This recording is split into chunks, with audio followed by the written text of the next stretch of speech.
Sanjay vegetable and kitchen मध्ये आपलं स्वागत आहे। चला आज मी करते दाल खिचडा। दाल खिचडा करायला काय लागतं ते मी तुम्हाला दाखवते। मी घेतला थोडा कढीपत्ता, हिरवी मिरची, आलं लसूण कुटून घेतलं, कांदा, कोथिंबीर, टमाटर, गाजर आणि वाटाणा। इकडे घेतलं मी पाऊण वाटी तांदूळ, अर्धी वाटी मुगाची डाळ, अर्धी वाटी तुरीची डाळ, थोडंसं लाल तिखट, काळा मसाला, मीठ, हळद आणि मोहरी आणि जिरे। चला मी ते दाखवते तुम्हाला। आता घेते मी तांदूळ आणि डाळ धुवून। आता मी तांदूळ आणि डाळ पातेल्यात शिजवून घेते। याला अर्धा तास चांगला शिजू देते, म्हणजे त्याला मऊसर होईल। शिजताना त्याच्यात थोडी हळद टाकते, चवीनुसार मीठ टाकते। आता त्याला छान शिजू देते।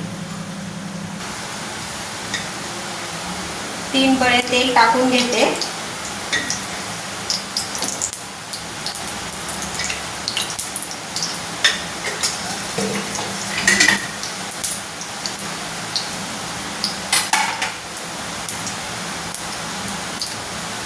तेल झालंय गरम, जिरं मोहरी टाकून घेते।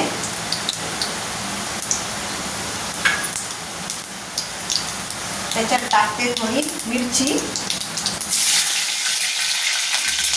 थोडा कढीपत्ता,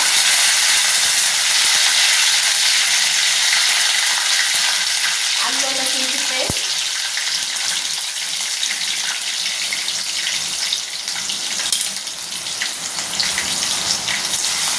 चांगलं हलवून घेते।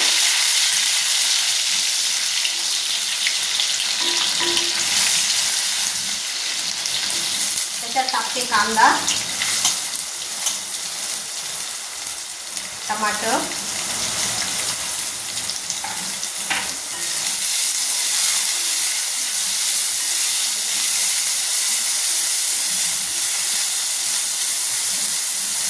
त्याच्यात टाकून घेते थोडे गाजर आणि थोडा वाटाणा।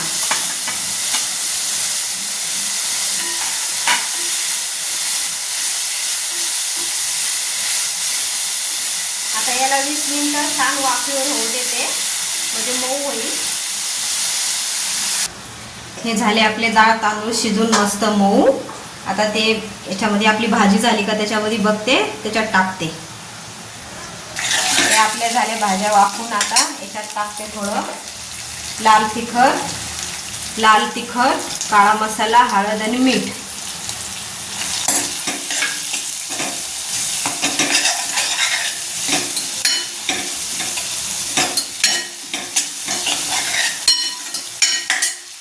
आता त्याच्यामध्ये टाकून घेते।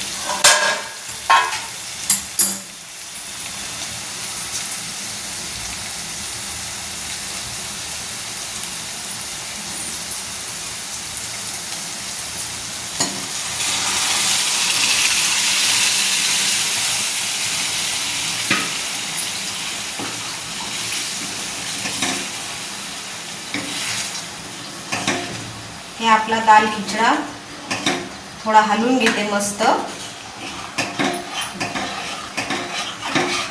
वरतून छान टाकते कोथिंबीर, म्हणजे अजून छान दिसल। आता हे झाला आपला दाल खिचडा तयार। आता घेते ताटामध्ये। हे झाले आपला दाल खिचडा तयार। आवडलं तर लाईक करा, कमेंट करा।